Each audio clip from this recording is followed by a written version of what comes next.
ঢাকা থেকে রাজশাহীগামী চলন্ত বাসে ডাকাতি ও নারী যাত্রীদের যৌন নির্যাতনের ঘটনায় ৩ জনকে গ্রেপ্তার করেছে পুলিশ। ২২ ফেব্রুয়ারি সকালে টাঙ্গাইলের পুলিশ সুপার মিজানুর রহমান সংবাদ সম্মেলনে এ তথ্য জানান। এছাড়া কর্তব্যে অবহেলার দায়ে মির্জাপুর থানার ডিউটি অফিসার আতিকুজ্জামানকে বরখাস্ত করা হয়েছে। তথ্য প্রযুক্তির সহায়তায় ডাকাতদেরকে সাভার থেকে গ্রেপ্তার করে পুলিশ। গত ১৭ ফেব্রুয়ারি সোমবার রাত ১১টায় রাজধানীর গাবতলী থেকে ছেড়ে আসা বাসটিতে ডাকাতি করা হয়। বাসের যাত্রী নাটোরের বড়াইগ্রাম উপজেলার ওমর আলী বাদী হয়ে মামলাটি করেন।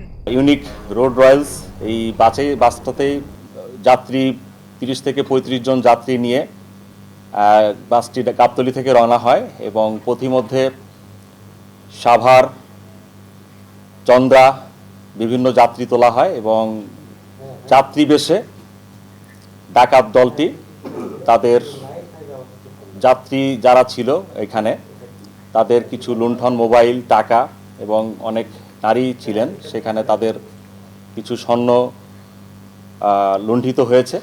তো আমরা এটি জানতে পেরেছি। জানার পরপরই আমাদের টিমটি বিভিন্ন জায়গায় কার্যক্রম শুরু করে এবং অপারেশন কার্যক্রমগুলো শুরু করে এবং আমরা এই অপারেশন কর্মকাণ্ডের ফলশ্রুতিতে টাঙ্গাইল জেলা পুলিশ ইতোমধ্যে এই মহাসড়ক বাস ডাকাতির ৩ জন সক্রিয় সদস্য মুহিত, সবুজ এবং শরীফুজ্জামানকে আমরা গ্রেপ্তার করতে সক্ষম হয়েছি এবং লুণ্ঠনকৃত ৩টি মোবাইল এবং ব্যবহৃত একটি অস্ত্র এবং ২৯,৩৭০ টাকা আমরা উদ্ধার করতে সক্ষম হয়েছি এবং এই ঘটনায় তারা প্রাথমিকভাবে স্বীকার করেছে এবং এই ঘটনার সাথে আরও কয়েকজন তাদের সাথে ছিল। আমরা সেই বিষয়গুলো নিয়ে তদন্ত করছি এবং আশা করছি খুব শিগগিরই এই ঘটনার পুরো রহস্য উদ্ঘাটন করতে আমরা সক্ষম হব।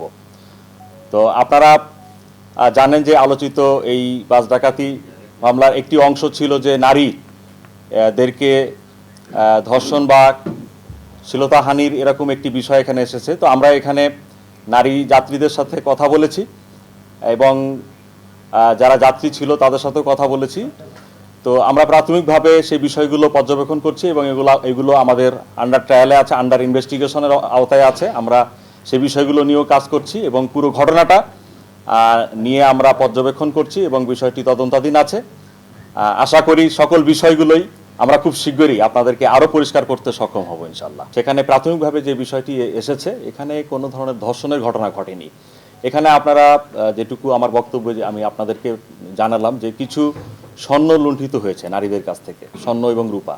এই লুণ্ঠন করার সময়ে এই দুষ্কৃতকারী এই ডাকাত দলের আপনারা বুঝেন যে নাকে নাকফুল অথবা কানের দুল এইগুলো যখন নিচ্ছিল তখন হয়তো তাদের সাথে হয়তো টাচে গিয়েছে এবং একটা পর্যায়ে হয়তো তাদের সাথে গিয়ে এই কাজগুলো করতে হয়েছে, সেটুকু আমরা জানতে পেরেছি প্রাথমিকভাবে।